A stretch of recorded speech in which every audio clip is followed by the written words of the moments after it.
Salam à tous les DZ et à tous les amoureux de football, j'espère que vous allez bien, bienvenue sur ma chaîne. Avant toute chose, lâche-moi un like et abonne-toi à la chaîne si c'est pas encore fait. Sache que je refuse tout revenu publicitaire venant de YouTube, donc si tu souhaites me soutenir et m'aider dans le développement de ma chaîne, sache que ça me prend beaucoup de temps. Tu peux souscrire à la chaîne en cliquant sur le bouton rejoindre juste en bas, ou en allant sur mon compte Utip, tous les liens sont dans la description. N'oublie pas aussi que je suis présent sur tous les réseaux sociaux, donc viens me rejoindre. Dans cette vidéo, la deuxième de la mini-rubrique que j'ai nommée En route vers le Qatar, nous allons évoquer le deuxième volet de ce fameux match de barrage qui va opposer l'Algérie et le Cameroun. Dans la première vidéo, comme vous le savez, on a parlé de l'aspect tactique, de la composition d'équipe. Dans cette vidéo, nous allons parler des points indispensables que l'on va devoir avoir pour ce match. Si on n'est pas au top sur ces 3 points, je vous le dis tout de suite, la qualification pour la Coupe du Monde, elle va s'éloigner très vite. Les 3 points que l'on va évoquer, c'est 3 principes de base. Le physique, la technique et le mental. Sans plus attendre, on va commencer tout de suite avec la dimension physique de ce match. Clairement, c'est dans cet aspect que j'ai beaucoup d'attentes envers notre équipe. Jouer un barrage en cours de saison, fin mars, c'est loin d'être évident. Mais si on se présente à Douala le 25 mars avec le même niveau de préparation physique qu'on a eu pendant la CAN, on est foutu. Les joueurs, ils doivent se préparer dès maintenant dans leur club pour venir en stage en mode Robocop. Je pense que cette fois, il n'y aura plus l'excuse du Covid. Il n'y aura plus du tout aussi l'excuse des conditions climatiques. Parce qu'on sait qu'elles vont être difficiles, mais on les connaît cette fois. On va se sûrement en Guinée équatoriale, à la frontière avec le Cameroun. Donc là, il n'y a plus d'excuses. Donc j'espère vraiment retrouver une équipe flamboyante capable de répéter les efforts. Et surtout qui dégage le même ressenti que l'on avait eu pendant la CAN 2019. Qu'est-ce qu'on était fort au niveau physique à cette époque. Passons désormais au point numéro 2, l'aspect technique. Je précise que chacun de ces aspects, ils sont liés les uns aux autres. Si physiquement t'es pas prêt, techniquement tu seras à la rue. Et si physiquement et techniquement t'es à la rue, ça va jouer sur ton mental et tu seras pas capable de faire les efforts. Physiquement, je pense que le Cameroun, ils ont un petit cran d'avance sur nous. Par contre, techniquement, je pense qu'il n'y a pas photo. On est largement supérieur à cette équipe. Au niveau technique, on a vraiment ce qu'il faut pour leur poser beaucoup de problèmes. Maintenant, quid de la pelouse? Est-ce qu'on va avoir une belle pelouse? J'ai entendu des rumeurs comme quoi la pelouse de Japoma, elle est encore plus catastrophique que pendant la CAN. Mais comment on peut faire plus catastrophique que pendant la CAN? Si on a une belle pelouse, je vous le dis clairement, ça va favoriser le beau jeu et vraiment favoriser notre équipe. Et si on arrive à jouer sur une pelouse acceptable, franchement, j'ai fortement confiance au coach et au groupe. Je suis convaincu qu'on va aller faire un résultat là-bas, Inch'Allah.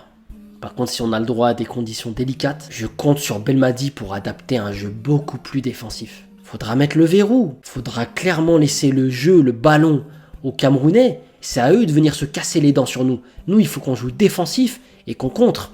Dans tous les cas, on va devoir être bien meilleur que ce qu'on a montré pendant la CAN au niveau de la technique. Va falloir être juste dans les contrôles de balles, les transmissions, les passes. Va falloir arrêter aussi de multiplier les touches de balles. Il faut jouer beaucoup plus simple.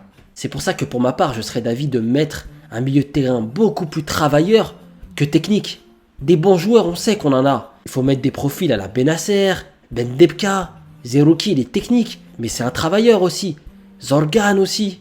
Nos défenseurs, ils vont devoir aussi être beaucoup plus justes dans la relance. Montrer beaucoup plus d'application. Ben Sebaini, Mandi, ils m'ont extrêmement déçu pendant cette CAN. Mais surtout, ce que j'attends, c'est que nos joueurs offensifs, ils soient chirurgicaux devant. Chaque grosse occasion, ça doit faire mouche. Il faut écœurer les Camerounais. Il faut qu'à chaque prise de balle, à chaque action, ça termine par but ou une grosse occasion. On doit être beaucoup plus clinique. On doit être bon dans la finition. On a été ridicule dans ce domaine à la CAN. Passons au 3e point, l'aspect mental. Moi, je conseille à notre numéro 9 qui va jouer ces 2 matchs de regarder 10 fois, 50 fois le match qu'a fait Karim Benzema avec le Real Madrid dans le match retour contre le Paris Saint-Germain. Évidemment que notre numéro 9, il se transformera jamais en Benzema. Ni techniquement, ni physiquement, ni à tous les niveaux.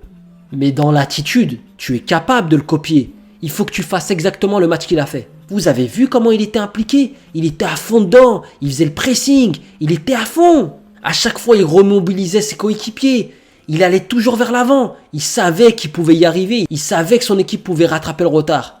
Et moi, Bounedjah, j'aimais beaucoup le Bounedjah de 2019. Il avait faim. C'était exactement l'attitude qu'il avait. Il allait toujours vers l'avant. Il faisait un pressing de dingue. Et là, on va sûrement avoir du changement à ce poste. Et j'espère que le joueur qui sera mis en place, il sera pas avare d'efforts. Je veux que les 60 ou 70 minutes qu'il va peut-être jouer, il se donne à fond. Il fasse un pressing de folie.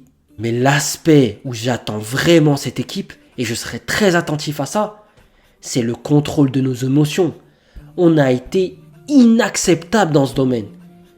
Trop nerveux, beaucoup trop nerveux.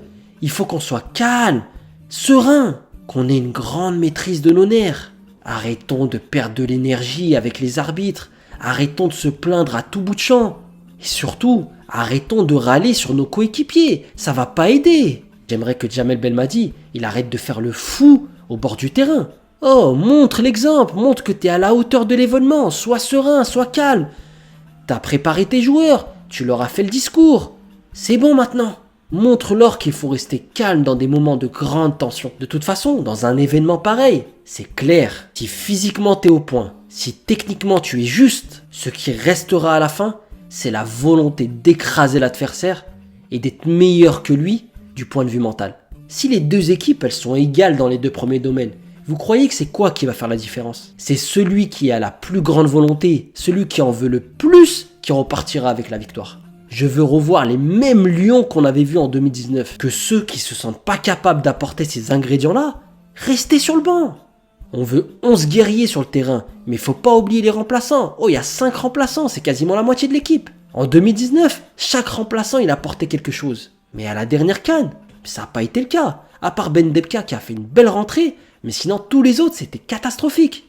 Moi ce que j'attends des remplaçants et des joueurs, c'est qu'ils rentrent sur le terrain en voulant apporter quelque chose de plus à l'équipe.